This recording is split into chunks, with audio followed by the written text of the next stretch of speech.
நண்பர்களே, நான் இப்ப சொல்லப் போற விஷயம் ரொம்பவும் ஷாக்கிங்கா இருக்கும். தமிழ்ல 1000 அப்படின்னு சொல்லுவோம் இல்லையா? இது தமிழ் சொல்லே கிடையாது. சான்ஸ்கிரிட்ல இருந்து தமிழுக்கு வந்த சொல் அப்படின்னு நிறைய மொழி ஆய்வாளர்கள் சொல்றாங்க. குறிப்பா தெலுங்கு மொழி ஆய்வாளரான பத்ரிஜி கிருஷ்ணமூர்த்தி அவர்கள் என்ன சொல்றாரு அப்படின்னா, இந்த தமிழ்ல இருக்கின்ற இந்த 1000 அப்படின்ற சொல் வந்து சான்ஸ்கிரிட்ல இருக்கின்ற சஹஸ்ரா அப்படின்ற சொல்லிலிருந்து தான் தமிழுக்கு வந்ததா சொல்றாரு. சான்ஸ்கிரிட்ல சஹஸ்ரா, சஹஸ்ரம் அப்படின்னா 1000த்தை குறிக்கும். நீங்க கூட இந்த லலிதா சஹஸ்ரநாமம், விஷ்ணு சஹஸ்ரநாமம் இதை கேள்விப்பட்டிருப்பீங்க. சஹஸ்ரம் அப்படின்னா மந்திரத்தை ஒருவேளை 1000 முறை சொல்லணுமோ என்னவோ. ஸோ சஹஸ்ரா அப்படின்னா சான்ஸ்கிரிட்ல 1000 அப்படின்னு அர்த்தம். அந்த சஹஸ்ரம் தான் தமிழ்ல 1000 மாறி இருக்கிறதா அந்த தெலுங்கு மொழி ஆய்வாளர் சொல்றாரு.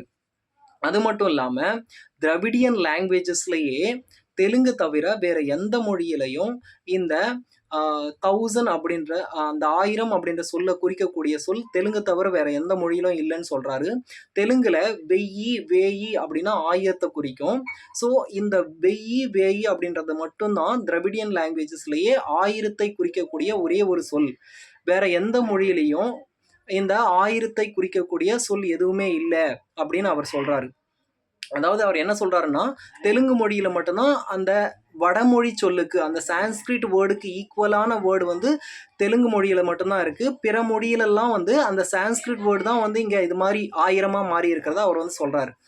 ஸோ இவங்களுக்கு நான் என்ன சொல்றேன் அப்படின்னா, இந்த 1000 அப்படின்ற சொல் சான்ஸ்கிரிட்ல இருந்து தமிழுக்கு வந்திருந்தது அப்படின்னா நம்மால அதுக்கு தமிழ்ல பொருள் சொல்ல முடியாது. இதுக்கான பொருளை நாம சான்ஸ்கிரிட்ல தான் தேடணும். ஆனா இந்த 1000 அப்படின்ற சொல்லுக்கு நம்மால தமிழ்லேயே பொருள் சொல்ல முடியும். ஏன்னா அது தூய தமிழ் சொல். 1000 அப்படின்ற சொல்லை எப்படி பிரிக்கலாம் அப்படின்னு கேட்டீங்கன்னா, ஐயிர் கூட்டல் அம் 1000. அந்த ஐயிர் கூட்டல் அம் தான் 1000 அப்படின்னு மாறுது. ஐயிர் அப்படின்னா என்ன அர்த்தம்னு கேட்டீங்கன்னா, நுண் மணலை குறிக்கும்.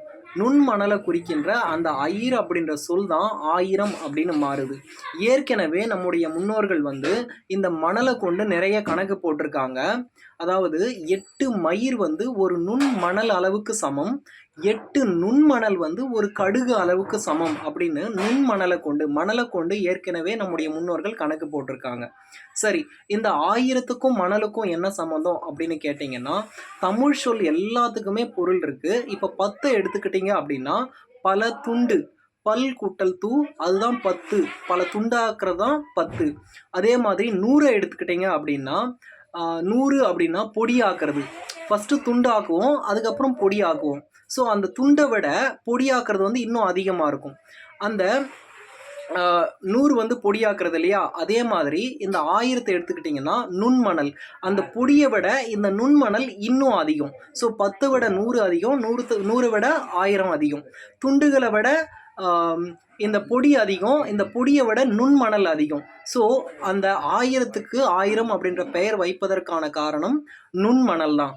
ஸோ அந்த நுண்மணல் தான் 1000 அப்படின்னு மாறி இருக்கு.